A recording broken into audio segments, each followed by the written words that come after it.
Quand Naïma est venue nous voir la première fois, fin octobre 2014, elle avait une histoire assez simple. Elle était arrivée en France dans les années 70, elle avait élevé 5 enfants, travaillé toute sa vie. Quelques années auparavant, son mari était tombé malade, elle avait décidé de s'arrêter de travailler pour s'occuper de lui. Et tout naturellement, quand il était allé mieux, elle avait recherché un emploi.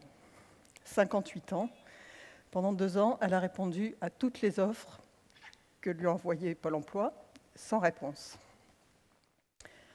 Aujourd'hui, Naïma est chef d'entreprise. Elle a créé une laverie automatique à Bobigny, dans le quartier Édouard Vaillant, qu'elle habitait depuis presque toujours. Sa laverie est ouverte 7 jours sur 7, de 7h à 21h. Elle marche bien. Naïma ne retournera pas au chômage et le quartier a gagné une laverie automatique qui facilite énormément la vie des gens et qui est devenue un lieu de rencontre et d'échange pour les gens du quartier. Qu'est-ce qui s'est passé entre les deux ? Naïma, sur le papier, avait toutes les caractéristiques du chômeur longue durée. 58 ans, pas de diplôme, très peu de qualifications, mauvaise maîtrise de la langue écrite. Mais quand elle a compris qu'elle allait avoir beaucoup de difficultés à retrouver un emploi, elle a eu peur et elle s'est dit « il faut que je crée mon propre emploi ». Elle connaissait bien son quartier, elle écoutait les gens. Elle avait entendu beaucoup de gens se plaindre du fait que la première laverie était à 4 ou 5 km de là. Donc dans un quartier dans lequel beaucoup de logements n'ont pas de machine à laver. Elle a identifié un local et elle s'est dit, voilà, c'est ça mon projet et c'est avec ça que je vais créer mon emploi. À ce moment-là, elle est venue voir Mounir Azizi, qui est le responsable de Planète Adam à Bobigny, pour pouvoir développer ce projet. Elle avait l'idée, elle ne savait pas comment faire. Et quand Mounir l'a reçu, il a tout de suite compris que le sujet avec Naïma, ce n'était pas son expérience du secteur, ce n'était pas les qualifications qu'elle avait pu avoir, c'était qu'elle avait un potentiel extraordinaire qui était une motivation chevillée au corps de s'en sortir, la tête sur les épaules et visiblement beaucoup de courage puisqu'elle était très décidée à entreprendre une aventure dont elle ne connaissait pas les clés. Ils se sont vus 10 fois entre le fin octobre 2014 et l'ouverture de la laverie en mars 2016. 10 rendez-vous au cours desquels Naïma progressivement a compris, intégré, fait connaissance avec des notions d'études de marché, de business plan, de statut juridique, de plan de financement, etc. 10 rendez-vous pendant lesquels Mounir l'a guidée de façon extrêmement pragmatique. Il a commencé par lui demander de compléter l'étude de marché qu'elle avait faite, de retourner voir les gens du quartier pour avoir une idée de la fréquence avec laquelle ils viendraient, du volume qu'ils allaient amener chaque fois, d'aller voir les concurrents à quelques kilomètres de là pour connaître leur prix. Il a également envoyé voir des fournisseurs de machines à laver, de séchoirs, pour pouvoir évaluer l'investissement, le montant des amortissements, la consommation en eau, en électricité, bref, faire un business plan qui tienne la route. Il a aidé sur le choix du statut juridique, etc. Ce qu'il a aussi beaucoup fait, c'est être là dans les moments de découragement. Et il y en a eu un certain nombre pendant ces 18 mois. Le moment où le local qu'elle avait identifié n'était pas disponible. En fait, on ne voulait pas le louer parce qu'on n'était pas du tout sûr que cette dame, qui n'avait jamais été chef d'entreprise et qui ne connaissait rien à la laverie, allait avoir une entreprise qui marche et qu'elle pourrait payer son loyer. Moment de découragement, quand la banque qui devait cofinancer le prêt d'honneur qui avait été accordé, au dernier moment, laisse tomber. Il a aidé à retrouver un financement avec l'ADI assez rapidement. Moment de découragement, quand elle avait énormément de mal, elle a fait du porte-à-porte, je crois qu'elle avait une dizaine de sociétés d'assurance, parce que personne ne voulait assurer un local avec du matériel dans le quartier Édouard Vaillant. Ce qui s'est passé pendant ces 10 rendez-vous et cette année et demie, c'est que, effectivement, l'idée de Naïma est devenue une entreprise qui marche aujourd'hui et qu'elle est devenue un entrepreneur. Et d'ailleurs, aujourd'hui, elle ne veut pas en rester là. Elle a l'ambition d'ouvrir une deuxième laverie avec sa fille, ce coup-ci. Pourquoi est-ce que j'ai passé presque la moitié, plus de la moitié, du temps qui m'est imparti à vous parler de l'exemple de Naïma? Parce que Naïma n'est pas un cas isolé. Des Naïma, Valérie, Fatima, François, Abdou, Toby, nous en rencontrons tous les jours.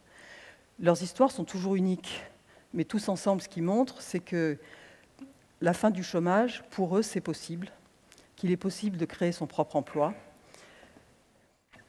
de prendre son avenir en main. Dans les quartiers politiques de la ville, où nous intervenons en exclusivité, le taux de chômage est 2 fois supérieur à la moyenne nationale. Une personne sur 4 est concernée, un jeune sur 2.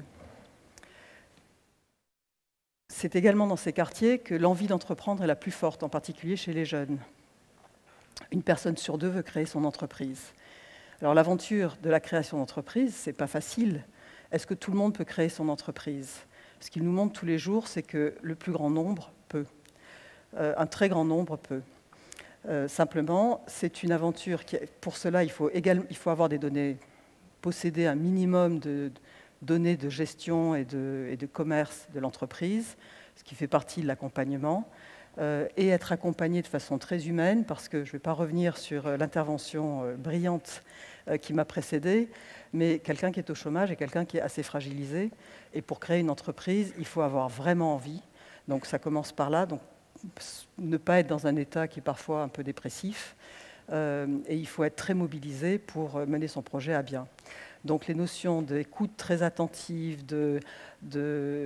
d'accompagnement très progressif sont extrêmement importantes pour que les porteurs de projets prennent confiance en eux et aient envie d'entreprendre. Quand on parle de notre activité, il y a souvent 3 remarques qui nous sont faites. La première, c'est facile de dire qu'on peut résoudre le problème du chômage avec la création d'entreprises. Mais là, vous nous parlez d'une personne qui a des qualités personnelles exceptionnelles. Tout le monde n'est pas comme ça. Notre expérience, c'est que beaucoup de gens sont comme ça. Et une fois de plus, tous les François, Valérie, Toby et Abdou que nous voyons tous les jours ont ce type de capacité. Et d'ailleurs, découvrir le potentiel que chacun a en eux, que chacun a en soi, parfois inconnu d'ailleurs de la personne même qui vient nous voir, c'est probablement un des aspects les plus gratifiants de toute l'équipe de Planète Adam, et c'est ce qui les mobilise tous les jours. Je vais vous donner quelques chiffres, évidemment, des associations qui interviennent sur la création d'entreprises et dans les quartiers en particulier. Il y en a d'autres, heureusement, parce que malheureusement, il y a un très grand besoin. Je vais vous donner les chiffres de Planète Adam parce que c'est ceux que je connais. Chez Planète Adam, l'année dernière, nous avons accueilli 4000 personnes. 4000 personnes qui ont pris rendez-vous pour se renseigner sur la création d'entreprises. Sur ces 4000 personnes, 2000 sont rentrées dans un process d'accompagnement. Ce qu'on appelle un process d'accompagnement, c'est on s'assure dans l'accompagnement qu'on a validé une étude, qu'il y a un marché pour l'entreprise, donc il y a eu une étude de marché à peu près solide, qu'on a fait un business plan qui tient la route, avec des prévisions réalistes. S'il y a un financement nécessaire, que le plan de financement est également réaliste. Éventuellement, on monte des dossiers de financement pour les présenter aux banques ou à des associations de microfinance. Et ensuite, on choisit le statut juridique le plus adapté. Tout ça, ça peut se faire en 2 rendez-vous si le projet est complètement cadré, ou en 12, comme c'était le cas de Naïma, quand elle est venue nous voir. En moyenne, 5-6. Donc, 2000 personnes rentrent dans ce process. Sur ces 2000 personnes, in fine, 600 entreprises ont été créées. Donc à partir de là, c'est l'histoire du verre à moitié plein et à moitié vide. C'est-à-dire que, évidemment, 600 entreprises créées sur 3 millions de chômeurs, ce n'est pas beaucoup. Mais 600 cas individuels sortis du chômage pour longtemps, c'est assez merveilleux de notre point de vue. Deuxième remarque, c'est relativement facile de créer une entreprise. Finalement, il faut s'inscrire, ouvrir un SIRET. C'est beaucoup plus difficile de la faire durer. Et d'ailleurs, les statistiques nationales ne sont pas très bonnes. Et dans les quartiers, on sait qu'il y a 2 fois plus de création par habitant qu'ailleurs, mais il y a également 2 fois plus de cessation. Là encore, je vais vous parler de nos chiffres. Une étude de pérennité à 3 ans montre que 80% des entreprises sont toujours immatriculées, ce qui en soi ne veut pas dire grand-chose parce qu'elles peuvent être dormantes. Donc quand on pose la question aux entrepreneurs de savoir ce qu'ils font, en réalité, 67% sont toujours très actifs. Et 20% des entrepreneurs qui avaient créé leur entreprise 3 ans avant ont fermé leur entreprise, mais sont devenus salariés de quelqu'un d'autre. Donc, on est dans une situation où les entrepreneurs qui créent leur entreprise sont pour 65% au chômage quand ils viennent nous voir, plus 17% au RSA. 3 ans après, 87% est réinséré, avec un job soit dans sa propre entreprise, soit chez quelqu'un d'autre.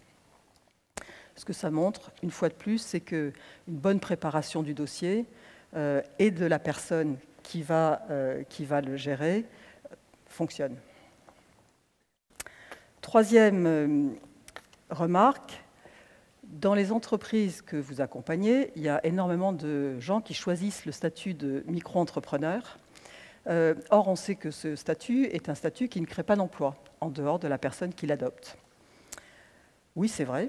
62% des entreprises qui sont créées avec Planète Adam sont sous le statut de micro-entrepreneur. Et d'ailleurs, il y en a 225 000 en France chaque année qui choisissent ce statut. 225 000 en France, c'est à peu près la moitié des créations d'entreprises. Donc on les appelle entreprises, micro-entreprises, ce n'est pas très important, mais c'est 225 000 personnes qui se lancent dans l'entrepreneuriat parce que, pour une raison ou pour une autre, qui créent leur emploi, ou un complément d'emploi significatif. Je ne sais pas si vous avez lu l'article du Monde qui est distribué partout aujourd'hui, et qui ainsi se sortent du chômage. Ce qu'il faut savoir, c'est que effectivement, le plafond de revenus possible sur ce statut existe. Il est à 32 500 €, je crois, ce qui fait un revenu brut mensuel de quelqu'un qui n'aurait pas de charges autres que des charges salariales d'à peu près 2 200 €.